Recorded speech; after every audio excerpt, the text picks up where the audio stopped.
On this panel on recycling for the future, we are joined by Ashok Khosla, founder and chairman of the Development Alternatives Group. Ashok Khosla dedicated himself to create sustainable livelihood models in India and globally.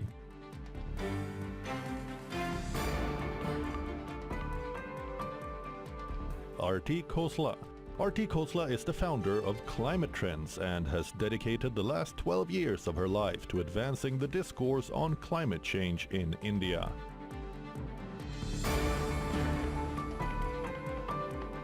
Ruby Makhija. Ruby Makhija has transformed her New Delhi neighborhood, Navjivan Vihar, into a zero-waste landfill model. Her NGO promotes waste segregation, circular economy practices, and sustainable living.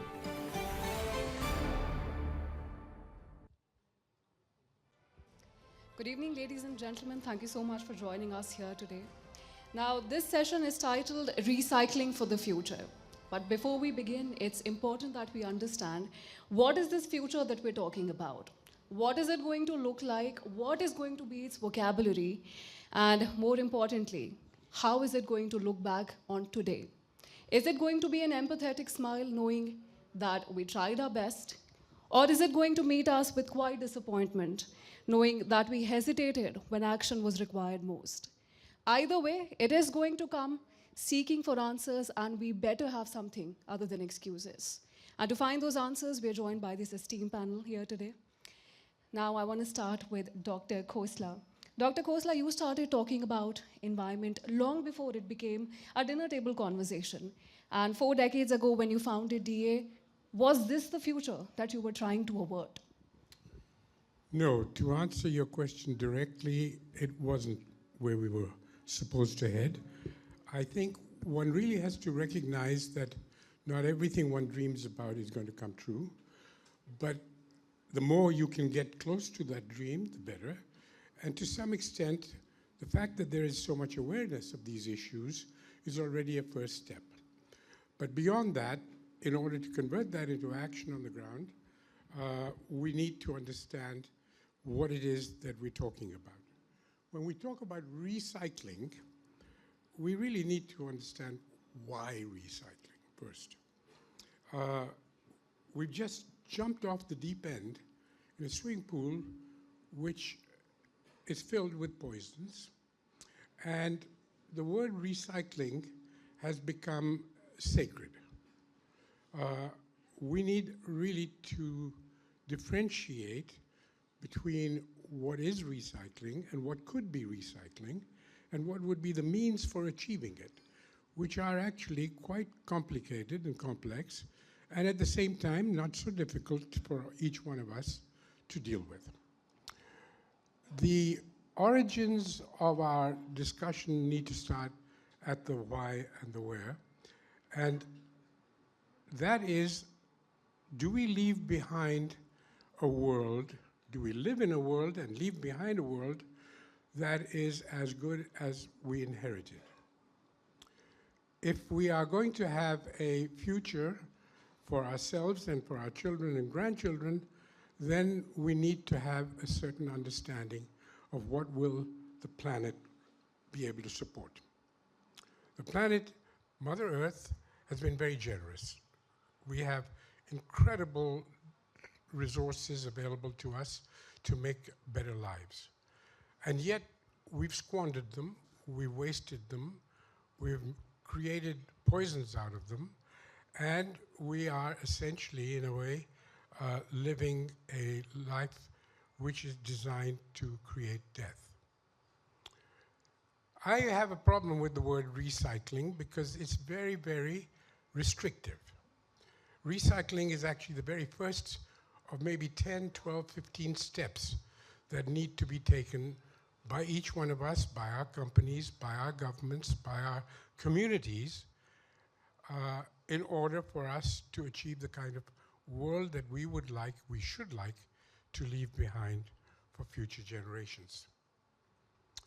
The first step is not recycling. The first step is refusing, simplifying our lives, a kind of a Gandhian approach to a life that is fulfilled, full of results and achievements, but without the massive impact on the material resource base.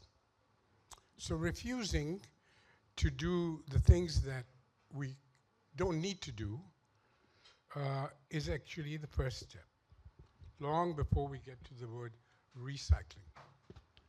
The second step is to reduce.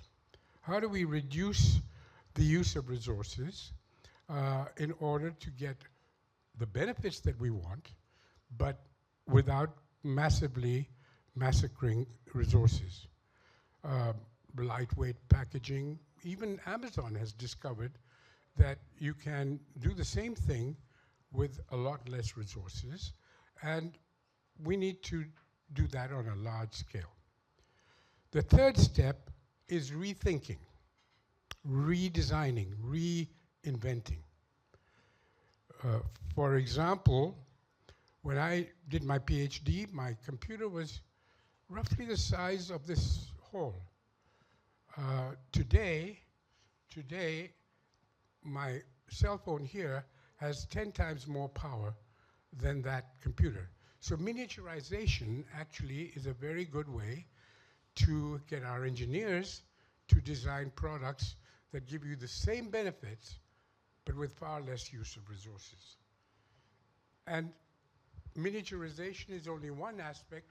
Product life extension is another, of making products last longer.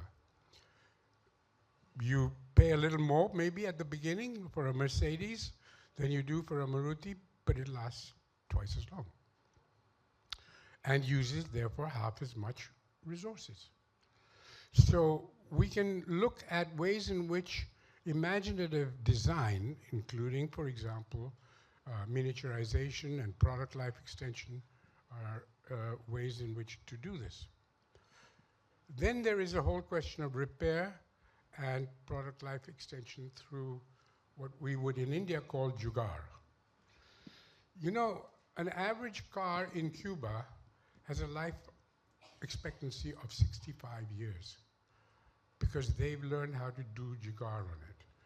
And essentially, that car uses 1/6 as much resource as a car in Florida across the bay, because basically it's used for 6 times as long. And essentially, there are other ways in which we need to look at the whole issue of recycling. And then, of course, there's repurposing. I have a bottle here of water, which if I were to take home, I would convert into a flower vase. And a flower vase is a good use, a repurposing of this item, and I can do that with virtually everything I buy. I can reuse. That includes the use of cloth bags for your shopping. The most interesting, one of the more interesting repurposings is the lassi machine you see all over Haryana and Punjab and Rajasthan and UP, which is actually a washing machine that has outlived its 10 years of use and has been converted into a lassi or butter making or ghee making machine. And every small dairy, every halwai has one of these, and they basically make full use for another 10, 15 years of a machine, reducing the amount of resources needed, material resources needed, by a factor of 2, maybe 3. So recycling is too restrictive a word, and I just wanted to open up the dialogue that each one of us has the ability, actually, through our own lives and through the demands we place on the consumption items that we use, to do this. So I go to the next step, which is the 7th one in my list, which is called remanufacturing. Now, this is a very controversial idea in which the company that sells you a product, Tata's or Caterpillar or tractors from John Deere or wherever, with the guarantee that after 15 years or 10 years, they will take it back and remanufacture all of it to current standards after the 10 years. In other words, you can buy a new remanufactured machine with virtually 1/10 of the use of new resources. Right, Dr. Ghoslan, those are some very interesting insights there, especially the one about the lassi machine being a washing machine. I have a lot of family back in Haryana, but this was an interesting bit I was completely oblivious to. And that also pinpoints the fact that we live in an age where memory is selective. We remember a heat wave until the next rainfall. We acknowledge a crisis, but we sometimes forget the consequences. And now, and somewhere between the politics of remembering and forgetting, dangerous gaps emerge, right? And all of our panelists here, they sit in those gaps. And now I want to come to Ms. Khosla. Ms. Khosla, this generation is exposed to vast amounts of information. This information, this huge, that one generation was never meant to absorb this plethora of information that we now have at our fingertips. Now, according to you, the data you've analyzed, the conversations that you've come across, what is the single most urgent climate crisis that India is facing right now, one that we cannot afford to live away? There is a short answer and there is a slightly long answer. The short answer, in my view, is the single most climate impact that India is facing is heat stress. It's simply because of where India is on the map of the world, how large parts of our population are subjected to extreme heat for a very long time in the year, and as well how it has been proven by repeated long-term scientific models, especially by the Intergovernmental Panel on Climate Change, which shows that heat is going to be a single largest stress for India. There are several studies that estimate the loss to GDP just due to heat can be anywhere between 2.5% to 5%. 2-3 years back, I think during COVID, whether in 2022 or 23, when India had an extreme heat wave, when Delhi had the highest ever temperature recorded of 49 degrees. That year alone, some estimates show that the impact of heat stress to India's economy that year was around 2.5–3%. These are significant numbers when we talk in terms of absolute value. I think the responses are not just about the numbers of GDP. The fact that over 80% of India is employed in the unorganized sector. And therefore, when you're looking at something as big as a heat wave, the impacts on large numbers of people who are working in construction industry, people who are on the road hawking their wares and making their ends meet, a lot of people who are working as daily wagers and laborers, half of our employment still coming from the agriculture sector. I think the fact that heat is going to compound the crisis that the world is already under will not be easy on India. It's also the most populous. The Indo-Gangetic Plain is 1/12 of the world's population, just living in a part of the world which is the most dense. And I think none of this is something which is just without its multidimensional nature. The other thing to also consider is that the world itself, when scientists speak about breaking planetary boundaries, the world itself is on the precipice of 7 boundaries broken out of 9, and climate is one boundary. Oceans is another boundary, land is another boundary, biodiversity and nature is another boundary, atmosphere, stratospheric composition is another boundary, and it speaks to something that has happened to the planet, that 7 out of 9 boundaries have been broken. And I think I'm not saying this just to present a grim or a depressing picture. The reason why I'm saying this is because I do agree with Dr. Khosla. We don't have to limit ourselves to one or other part of solution. We basically need a range of solutions. We need them at scale, and we need them very, very fast. This is the first time in many years, for reasons that we know, and I'm talking about the stubble burning issue in Punjab, and I'm picking that up as an example because this comes to Delhiites repeatedly, and in the last 5 to 7 years, each one of us have known how the winter air pollution problems are very easily attributable to just the stubble burning in Punjab. It's a huge problem. The 20 days that it happens, 45% of Delhi's air pollution is just due to stubble. But the fact that this year the stubble burning was less was not due to any grand plans or decisions that got made. It was simply because of the flooding due to untimely rainfall that happened. And as a result of that, the stubble was not there to burn. And therefore, this year, the stubble contribution is not there, but air quality is equally bad. You may debate that it is very poor versus severe and all of that, but human lungs cannot make that distinction. And an air quality which is 333 is still quite severe, which is as we speak as of now. And therefore, if there was a solution that literally was present in recycling, stubble should have been recycled. I think solutions lie in places which are also on regulation. They lie as well on how policies get made right at the top. They lie as well in political will. China was able to solve the air pollution problem in Beijing, not fully, but to a great extent because of drastic measures they took on industrial pollution and cutting industrial emissions.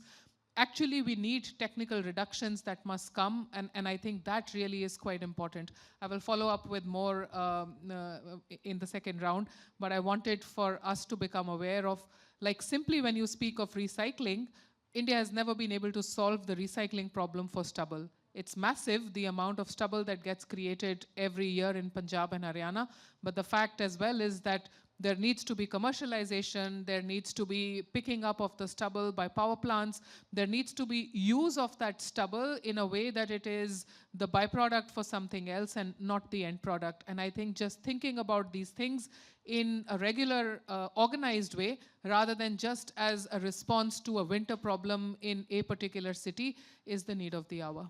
Absolutely, Ms. Ghosla, because a lot of times what we do is we find scapegoats. We find these very tangible problems which are right in front of our eyes, be it stubble burning, be it the infamous plastic straw debate, whereas the problem lies much deeper and it has to be addressed systemically. And now, having said that, it's also interesting how the influx of data that we have, it has also uncovered a rather Socratic paradox. The more we know, the more we realize how little we understand. So it's important that we actually, this information, this weapon that we have, we use it mindfully. And for that, now I want to come to Dr. Makhija. What Dr. Makhija has done is rather commendable. She has turned Navjivan Vihar, which is in South Delhi, and she has converted it into a zero waste to landfill model. Now, I'm very curious to see how you fill in these banks. What was your incentive to take up this, project, and how is it that change now we're seeing there is from ground up, and it's not, exactly top down? So thank you so much for having me over. I would say it was more of a desperation than of an incentive that pushed me, I belong to Delhi, first of all, and I've seen Delhi's graph go down like this in the last couple of decades. And being a Delhi wala, which not many of us are, I think somewhere I had this feeling of my city. This is my city and I'd like to do something for my city. Also, what pushed me was that, I have my family here. I see the quality of air, water, everything going down. And I want a livable city. So rather than cribbing and crying about it, that the governments are not doing anything, I think I strongly believe that we'll have to earn it for ourselves more than anything else. Also, coming specifically to waste, I was never an expert. I still am not. It just happened to me that I took over as a secretary of this colony, and that coincidentally was the year when solid waste management guidelines had come in. And I was just instantly bombarded with those, gazettes I won't understand. I was very new as a secretary. I was still settling in that role. But being a doctor, somewhere I knew that, this has a great impact, and especially the kind of communicable diseases that can be avoided by making very small changes was something which I always felt very strongly that need for somebody to do something about it. And I think here was a platform where it was bigger than an individual platform. Of course, we all work at individual levels. But I realized, and I'm very glad and grateful to God that I don't know why, but that happened to me, and I instantly took that. It appealed to me. It was my calling, you may say whatever, but somewhere we did take those guidelines very, very seriously, though it seemed initially in the very beginning not very doable, only on paper, like any other usual policy. But eventually when we started having the meetings and when we studied about the waste management systems across the globe, and of course, we are fortunate that we belong to a class, we've been to countries abroad, we've seen the systems working beautifully there. And when you come back after that break, back to India, I think most of us are in that shock for a little while, getting back into the same system here and always feeling that, why can't our country be like that? We have everything that it needs to make a country, a nation very strong, very clean. What is it that we lack? So I think somewhere all of that put together, plus one very important thing that to me, waste was not alone a municipal problem. We are individuals and we are the unit of whether it is an organization or a school or a colony or whatever.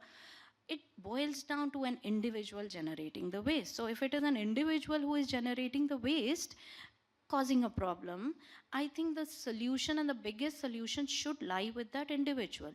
So for me, I think it was more than mandates or machines or technology. It was more to do with the belief and behavior. So which is what compelled me. And I'm very fortunate the set of residents in Navjivan Vihar are well-to-do. They have the means and the fortune to think about more than what the daily struggles of lives are. Most of them have been, traveled abroad. They have their children settled abroad. They've seen the systems working beautifully there. And it was very easy for me to kind of convince them, then let's get together and do something about it. Let's not wait for someone else to come and take that lead. Let's do something which we can do. So it was very easy for me to convince them. Yes, of course, there were, I won't say obstacles, there were bottlenecks which we crossed with each passing stage. We evolved, step by step. But yes, something that worked in our favor was consistency. Despite all odds, despite things seeming unachievable, undoable, consistency, something, was very instrumental to the success of Navjivan Vihar. Right, Dr. Makhija. And you know how they say that we didn't inherit this earth from our ancestors, we've borrowed it from our children. And if that is true, then our lenders are Gen Z and Gen Alpha. And we know that this is one of the most unforgiving generations, and they're not going to let you off the hook that easily. Now, Dr. Khosla, in your experience, we've seen that Gen Z doesn't need a platform to mobilize. They can actually just do it on social media. People are forming communities in comment sections based on something as small as their collective dislike for multigrain bread. They are mobilizing memes into movements. Now, in your experience, do you think, what is the upside of this community work which is not dependent on proximity, and also what are the dangerous blind spots here when it comes to sustainability and livelihood? Livelihoods is the central issue for a country like India, for most countries actually. And when we talk about livelihoods, we're talking really about a double whammy. Green livelihoods, livelihoods that create decent lives and income for people, but at the same time rejuvenate the health of the environment, of the environmental resource space. So a very large part of the experience that my own organization has is creating a machine, if you like, to create livelihoods that are green, that can actually make a difference not only in terms of the individual and in terms of the family and the community, but in terms of the environment in the long term. And this includes livelihoods in the fields of water, waste management, organic or natural agriculture, and a variety of other things that are healthy from a long-term point of view as well as. So we've been very fortunate in being able to develop a whole range of activities, which include ponds and check dams and varieties of natural farming methods to bring back the health of the soils and the waters and the forests, but at the same time creating jobs that are meaningful and remunerative. So it seems to me that it is possible to get multiple objectives, provided one thinks with a bigger picture in mind. This is really an experience that we've had with, including recycling, in terms of rural India particularly. We work, for example, in some of the remotest areas of India, in the eastern UP, Mirzapur, Bundelkhand, and so on, where we are at the moment creating almost 1,000 enterprises every day. So these are small enterprises with 2, 3, 4 people, many of which are actually run by women, for women, and basically they provide us with the kind of solutions that you're looking for. Right. And now coming to Dr. Makhija, this is something we were discussing in the earlier panel as well, how small things, as small as using a reusable tote bag, is something should be that we should integrate into our daily lifestyle. But now Gen Z has completely flipped that script. Upcycling is fashionable. If you go thrifting to Sarojini Nagar or Janpat, it's not looked down upon. In fact, it's quite aspirational now. And at the same time, there are trends like de-influencing, underconsumption. Do you think how this generation has just changed the vocabulary of sustainability? What kind of an impact has that had? And as on a larger scale, how do we make sure that these are not just seasonal micro trends and we make them into actionable, systemic changes? How can we bridge that gap? So very true. What Gen Z has done is completely revolutionary. You know, what they've done is they've made sustainability a very cool concept, So if thrifting, we say, is cool, I think we need to make, circular retail accessible. If upcycling is fashionable, why don't the supply chains adopt it, adapt it? So I think, talking about Gen Z, I would say that this is one generation which doesn't require inspiration. It has all of that knowledge. We were just talking about the data and information. They have everything. All they require is an infrastructure to make it happen. They require inclusion. Once you do that, I'm very sure that this Gen Z generation will be like a lifelong sustainability champions. I'll just give you one example, recently we came up with this project where, we were collecting recyclables across Delhi, low value plastics and recyclables. People want to do it, especially this generation, they know the impact of waste. So they reached out to me that, and from Pashchim Vihar, my RRR center is the other end of Delhi, it's about 40 kilometers. We want to do it now, but sending the recyclable, especially the low value plastic ones, how do I send it across to you, right? Every time I porter, it is a 400 rupees bill that I raise, and it's not sustainable. So that is where the CSRs would come in. Yes, we are there to help you, support you, we'll provide you the vehicle, we'll provide you the driver, collect it. So I think somewhere these gaps need to be identified. The suggestion of this particular generations, I think that is most instrumental, and keeping them involved at all times is something that we must aim for. And these micro trends that we were talking about, they should be mainstreamed. Every small best practice or a habit or an idea should be instantly picked up and translated into a project, into a movement, into a campaign. I think you just need a little, your eyes to be open and your mind to be open, and just think logically. Waste is a very, very simple subject, and sustainability, for that matter, is not a campaign for, it's a way of life. It has to be incorporated into your daily life. Right, Dr. Makhija, lots to think about there, but also how you mentioned that, it's very important to take this cultural momentum and also implement into something which is more actionable, which raises civic awareness as well. Now, Ms. Khosla, coming to you, it also, these micro trends and these conversations we're having, they also run the risk of being labeled performative. But performative or not, we have realized that they have inevitably sparked an important debate, an important conversation around sustainability, which has grabbed eyeballs. Now, the challenge is, how do we convert it into civic awareness and meaningful action? Well, I think there is a point about connecting the dots. Right. There is stuff that's happening as Ruby said, you turn smaller trends into actual projects, but also there are decisions that get made at the policy level and they don't get translated at the bottom. So I think there is like a movement on both sides that is needed. I will take the air quality example again because we are sitting in Delhi. It's been 7-8 years that we read air quality indices every day. We know what's the AQI in the city.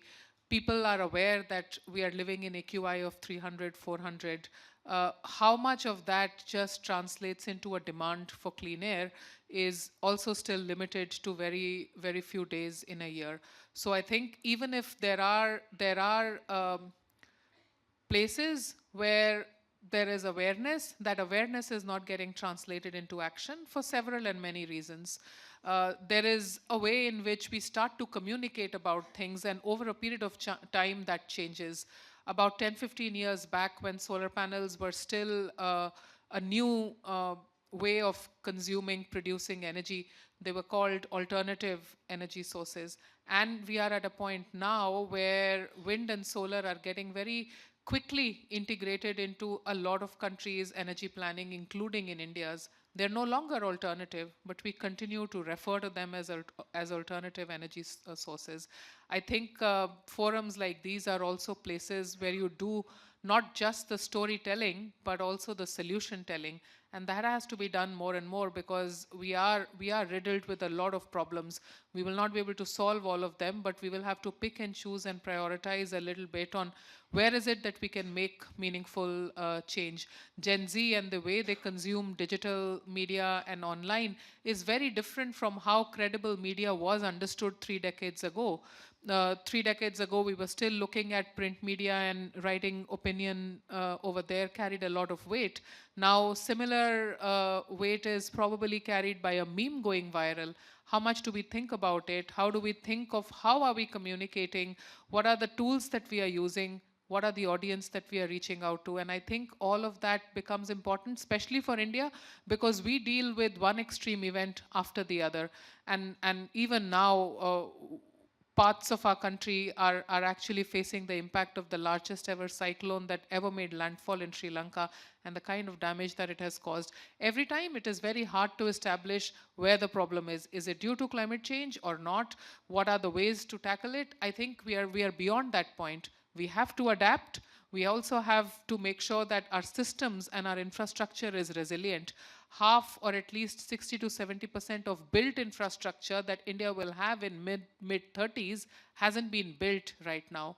So if it hasn't been built, that is the reason why steel and cement will quadruple in production in India for the next couple of years. Huge opportunity for large industries to not just treat sustainability as a side word or a side gig or a project or a campaign, but to integrate it into the production and consumption process, integrate it into the supply chain. There is no other way in the world that industry will be competitive. Next year onwards, Europe will start to impose what is known as the carbon border adjustment tax. Any product which is coming into the European market which has been made in carbon intensive ways will have to pay a tax on the border. And I think some of the big industries in India are already making what is known as green steel, and that green steel is going to be exported. But why in India should we still use brown steel? Why do we not make sure that what is being produced and consumed for the Indian market as well is also equally up to date, equally sustainable? I think those are the kind of dots that we have to connect, because it's not an obligation for sake of regulation.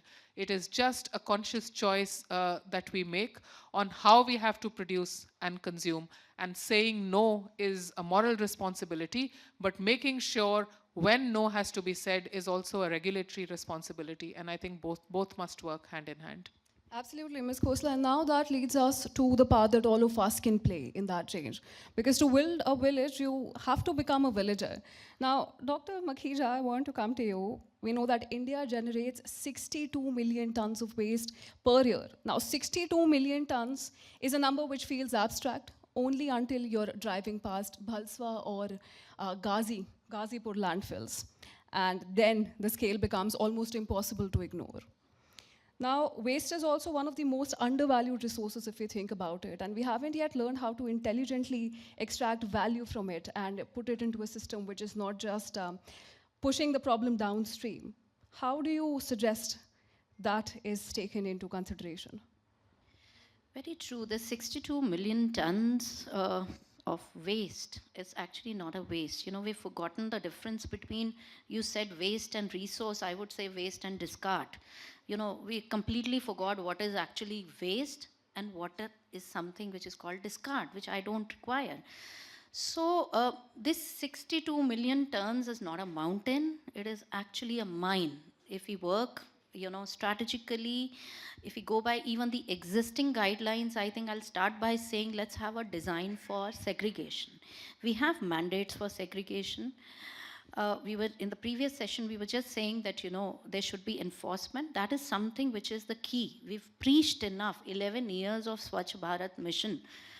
What is the change that we are seeing? Last 9 years, my journey into waste management every single day starts with Gila Sukha Alag Karo. How many of us are actually doing it? And is it something which is a rocket science? And why are people not doing it? Let us identify the reasons, very small reasons. I don't care. I think it is time consuming. We have to kind of demystify all of that. Also, if I'm making an effort to segregate, the rest 99% of the people are not doing it. So whatever I do, that effort also goes waste because the garbage collector has only one cart. Eventually 1 out of 100 are segregating. So that one also ends up getting mixed. Absolutely. So these things are things that we need to identify and find solutions to, and there are concrete solutions, let me tell you. A political will, a very strong political will, a stringent enforcement, and enough of awareness. It has to translate into action now. Also, apart from that, I would say the informal sector, which is actually dealing with the waste right now, and I think around 90% of it is informal, we need to integrate them into the mainstream, try and understand, give them that assurance that we are not here to displace you, we are here to educate you, empower you, and to make your lives better. That is something which is so doable.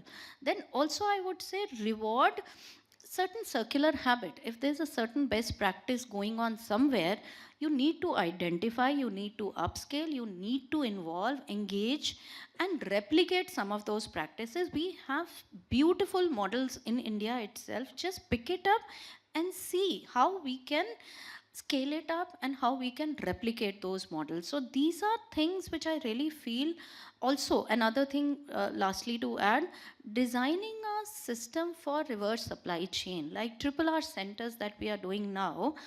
Trust me, in the last almost 2 years, we've kind of, in a small center, you know, it's just a 20 feet by 20 feet space that we have, we've channelized close to 80 tons of material. I will call it material, and almost half for reuse and half for recycling. So there, again, I would say, distinguish between waste and discard, separate what can be reused, have a system in place where the reusable stuff reaches the point of reuse and the recyclables reach the point of recycling. And much before that, mindful consumption is something which is non-negotiable. Absolutely, Dr. Makhija, and mindful consumption by individuals, but also communities. You know, Ms. Khosla, earlier when, you know, our communities used to pray to their local gods or deities for rain, for good harvest.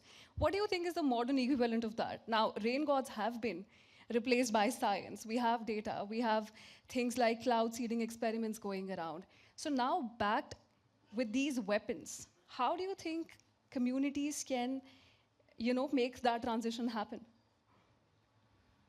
I think there is a lot of onus on communities. There is a lot of onus on families. That's the unit that we recognize. That's the unit that we resonate with. That's where we live. And individual action is important, but community action has far greater implication, but also far greater pride and incentive and reward and whatever else is associated with it. I personally believe that with the point at which we are, which is literally a point of no return, unless we don't invoke science and spirituality together, we will probably not have that answer.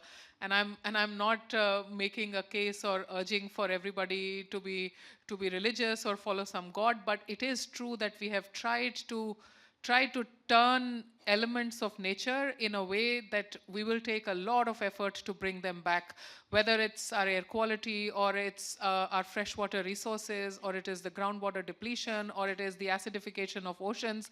Things have really not gone in the right direction, and I feel just making sure that the surroundings that we are living in is livable will require that extreme effort, both at an individual level, but also at the level of us as a community. And yeah, I mean, I think just being able to be mindful of what is it that we want in our future, because otherwise the path from here is going to be runaway one way or the other. Absolutely, and while science is progressing in leaps and bounds, now let's also talk about AI, because that is the hot topic. And no matter how much circularity appeals to us as a structure, it's very important that our solutions actually circle back. Now, I want to come to you, Dr. Khosla, for this one. In 1982, this is what you mentioned in one of your interviews, you famously brought in India the first personal computer. And this is by telling the authorities that it's a new kind of television, and they let you get away with it. And he said that it was one of the best recruitment tools at the time. Now the conversation is around AI, and there's a lot of distress that it's actually going to replace jobs, especially in developing countries. So that has become a hot topic of debate. How do you tackle that? How do we harness science in a way that the sustainability model still remains circular, the loops actually close meaningfully? I think the history of technology change shows that although new technologies often seem to threaten jobs, they tend basically to create new ones, which require new skills, which require new ways of doing things, but are often more fulfilling and more desirable. This is true from typewriter to the computer. This is true virtually of every technology change. And I personally don't think AI is going to be displacing more people than it will create jobs for. I suspect that there will be people who get hurt, and there will be opportunities for people who didn't expect them, but that's the way technology goes. I personally believe that the new generation that you were talking about is driven by the excitement of these new technologies, and will hopefully be able to use them to good advantage. But I think the conversation we've been having has a subtext which we really need to put on the table. A group like this and your viewers are very unhappy with the questioning of Indian culture. India has a great culture, several thousand years of great culture. But as far as dealing with waste, as far as dealing with the environment, as far as dealing with one's surroundings, it's a pretty lousy culture. Frankly, this is probably, I've worked personally when I was in the UN in 110 countries. And I know of no country that has less respect for the cleanliness of its surroundings than our country. I think it's very important to have legislation and laws and enforcement, which is the way that Singapore, for example, has cleaned up its surroundings. It's also very important to have fundamental cultural commitments, which is the way Japan does it. Japan doesn't have waste paper baskets and garbage things. People carry their stuff. I think even in the West, I remember a trek that I was taking in the Cotswolds in England with the head of the Countryside Commission, the person in charge of nature in the whole country. And we were walking with his wife over these little hills, and long distance over there, he spotted an empty beer can. He walked all the way over, picked it up, and carried it for the next 2 hours because it was a personal responsibility. And here was the man who actually was the head of the whole natural ecosystem of the country. I think we don't have people like that at the moment. Unfortunately, it's suspect if somebody picks up the trash or the litter that they drop.